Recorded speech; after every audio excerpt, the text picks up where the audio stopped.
മിക്കവാറും ഉടനെ അവന് നടക്കാൻ കഴിഞ്ഞേക്കും. ആ ഉറപ്പ് തോമസ് വൈദ്യൻ നമുക്ക് തരണോ അച്ഛാ? ഞാൻ കുറെ ദിവസമായിട്ട് വിചാരിക്കുന്നു അദ്ദേഹത്തെ പോയിന്ന് കാണണമെന്ന്. അപ്പോഴറിയാലോ കണ്ണേട്ട് നടക്കോ ഇല്ലയോന്ന്. എന്നാ സീമന്തിനി, നീ ഒന്ന് ചെല്ല്.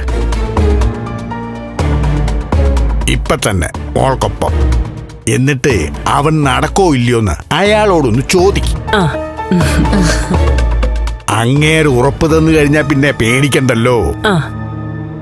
കണ്ണൻ നടക്കുമെങ്കിലേ ഈ വരുന്ന ചിങ്ങത്തില് നിങ്ങളുടെ കല്യാണം അങ്ങ് നടത്തട്ടെ മോളെ. കണ്ണിട്ട് നടക്കുവാണെങ്കിൽ എനിക്കതിൽ എതിർപ്പൊന്നുമില്ല.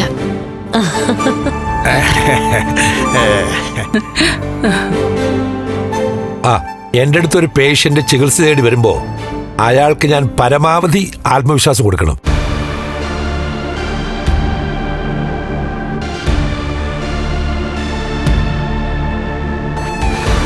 പേഷ്യന്റിന്റെ മനസ്സിന് ആദ്യം ഒരു ബലം കിട്ടിയെങ്കിൽ മാത്രമേ മരുന്നിന് പോലും ഫലമുണ്ടാവും. അതുകൊണ്ടാണ് ഞാൻ കണ്ണനോട് അങ്ങനെ പറഞ്ഞത്. അപ്പോ കണ്ണിട്ടിന് നടക്കാൻ പറ്റില്ലേ സാറേ?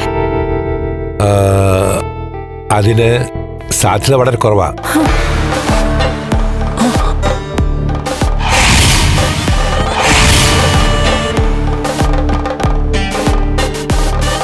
ആ, 10% സാധ്യത ഉണ്ടായിരുന്നെങ്കിൽ ഞാനത് 100 ആക്കിയേന്.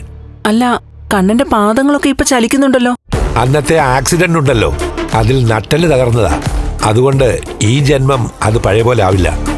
അതാകാത്തിടത്തോളം കാലം കണ്ണൻ ഇനി നടക്കാനും കഴിയില്ല. സാറിനറിയാലോ, ഒരുത്തി ഒരു പെണ്ണുങ്ങളും ചെയ്യാത്ത ചതിയാ കണ്ണനോട് ചെയ്തിരിക്കുന്നെ. അതിലെനിക്ക് അവളോട് നിങ്ങളെപ്പോലെ ഒക്കെ തന്നെ എനിക്ക് ദേഷ്യമുണ്ട്. പിന്നെ എൻ്റെ അടുത്ത് ആരെങ്കിലും ചികിത്സയ്ക്ക് വരുമ്പോ അവരോട് ഞാനത് കാണിക്കാറില്ല. എന്റെ ചികിത്സയിൽ കള്ളത്തരം ചെയ്യാറുമില്ല.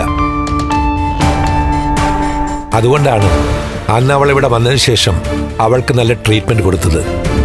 ഇനി ഒരിക്കലും കണ്ണേട്ടൻ നടക്കില്ലെന്ന് ഉറപ്പിച്ചു അല്ലേ? അതെന്താ കുട്ടി വീണ്ടും വീണ്ടും ചോദിക്കുന്നത്? കണ്ണനെ മഹാലക്ഷ്മി വഞ്ചിച്ച ശേഷം കണ്ണനൊരു നല്ല ജീവിതം വേണമെന്ന് നിങ്ങളൊക്കെ ആഗ്രഹിക്കുന്നുണ്ടെന്ന് അറിയാം. അതിനുള്ള പരിഹാരമാണ് കുട്ടിയെന്നും അറിയാം. എന്നാൽ കണ്ണൻ നടക്കുമെന്ന പ്രതീക്ഷയോടെ അയാളെ ആഗ്രഹിക്കരുത്. അതുപോലെ തന്നെ കണ്ണന്റെ ജീവിതത്തിലേക്ക് ചെന്ന ശേഷം ലക്ഷ്മിയെ പോലെ പെരുമാറുകയും ചെയ്യരുത്. പിന്നെ കണ്ണൻ നടക്കത്തില്ല എന്ന് കണ്ണൻ ഇപ്പോഴും അറിയില്ല. അയാളെന്റെ മരുന്നൊക്കെ ഇപ്പോഴും കഴിക്കുന്നുണ്ട്. പക്ഷേ കിടത്തി ചികിത്സ ഇപ്പൊ വേണ്ടാന്ന് വച്ചിരിക്കുന്നത്. പ്രയോജനമില്ലാതെ എന്തിനാ ചികിത്സിക്കുന്നത്?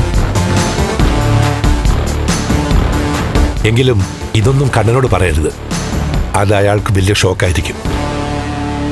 ഞങ്ങൾ ആരോടും ഒന്നും പറയാൻ പോകുന്നില്ല. എന്തായാലും സാറിനെ കാണാൻ വന്നതുകൊണ്ട് സത്യങ്ങൾ അറിയാൻ പറ്റിയല്ലോ. അമ്മേ വാ, അമ്മേ പോവാ.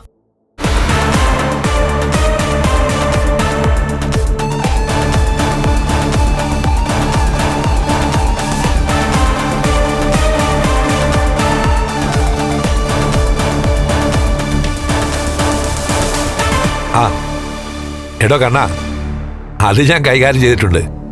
താൻ പേടിക്കണ്ട കേട്ടോ.